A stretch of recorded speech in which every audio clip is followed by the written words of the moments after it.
Let's talk actually about your storytelling background because it's interesting.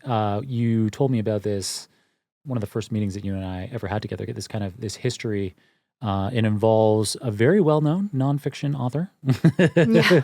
and to provide a bit of context, I think a quote that you gave me when we were preparing for this episode just before recording is you said to make change in an organization, you need to have creative, original content that is targeted at the smart, busy people that make up your organization.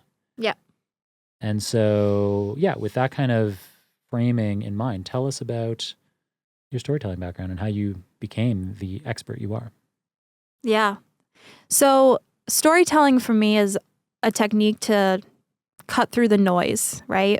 I think especially in a generative AI content creative world, we see a lot of recycled content. And you know when you hear something original, it sticks, it resonates, you repeat it. And so when you're a storyteller... If you hear original content, it makes you repeat it. Yeah. If you hear repeated content, you're less likely... You zone out. You zone out, right? Because your brain already recognizes it as knowledge. You already received that. And I think when you're in a corporation and you're checking your email and you see floods of emails coming at you, you're only going to be able to retain, 10% of what comes through from your corporate comms function. And so how do we make news stand out? How do we make communications worth reading? So you mentioned an author.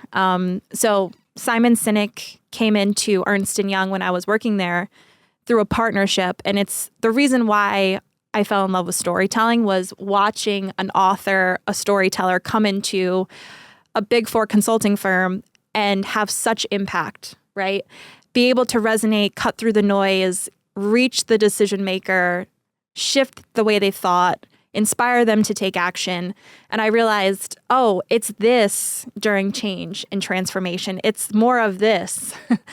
And so after spending 3 years with Simon in a room, right, in New York City, kind of tinkering around, how do we bring Start With Why to commercial? You spent 3 years working directly? Not every day, but yes, it was a 3-year partnership, and I was one of the founding members of the team. Because he's like, as a business author, he's one of the biggest. Like, he's like, you don't have a tier, I don't think, that's like higher. Yeah, he's a luminary. Like, if you think about, he's not just an author, he inspires. He's one of the greatest orators of our time. Wow. Yeah. So with that partnership, I realized what we needed to do to actually drive change through an organization. And it was strategy and storytelling. At the time I was doing strategy, I wanted this tip of the spear craft to make my strategies go somewhere, right? And that's storytelling. I learned how to work with the golden circles, why, how, what, the order matters, You're going to have to tell us about the golden circles. The golden circle, just one. Oh, that sounded like there are 3. Okay, so it's like 3 circles in one.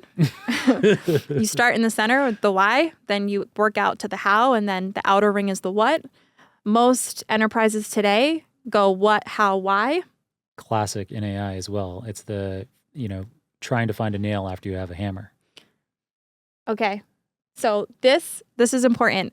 We often go what, how, why, because it's how... if I met John on the sidewalk in New York, I'd be like, hey, I'm Diane. He'd be like, what do you do? I'm the founder I'd be CEO. Like, why are you talking to me?